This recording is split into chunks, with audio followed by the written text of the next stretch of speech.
as you open your heart, Lord, paspasan niyo pong lahat ng mga may sakit, ang mga nakikinig at nanonood sa telebisyon, sa kanilang kagipitan, sa kawalan ng pag-asa. Iparamdam mong ika'y kanilang kasama. Bilang pastol, umaakay, gumagabay sa iyong mga tupa.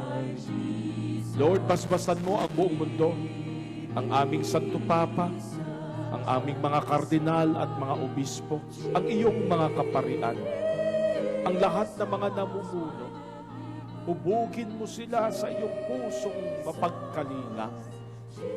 Ang lahat ng kanilang gagawin ay para sa kapwa. O Jesus, eternal shepherd, Master and Lord,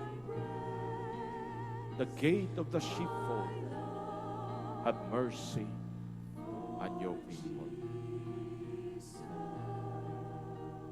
Aming Ama, kami po'y nagdasal sa pangalan ng iyong anak.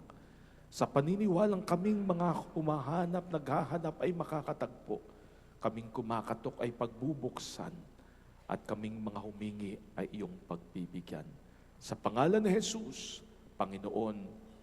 Amen. The Lord be with you. And also with you. Father and I will now give you our blessing. And may Almighty God bless you all, the Father, the Son, and the Holy Spirit. Amen. Go in the peace and love of the Lord. Thanks be to God.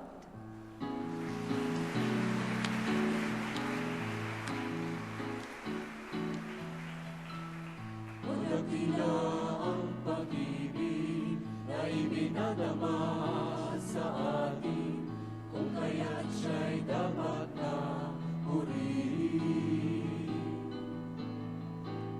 At sa krus ipinakita ang dakilang pagtubos niya, ang lahat ibig niyang makasama.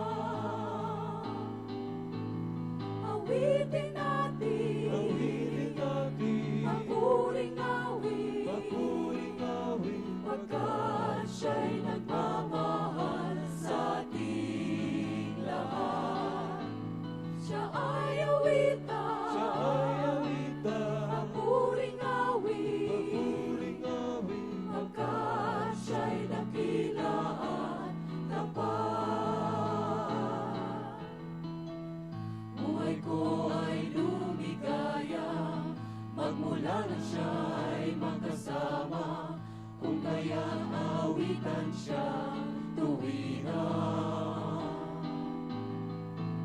Suliranin, lulunasan, babaguhin ka ng lubusan, kung siya ay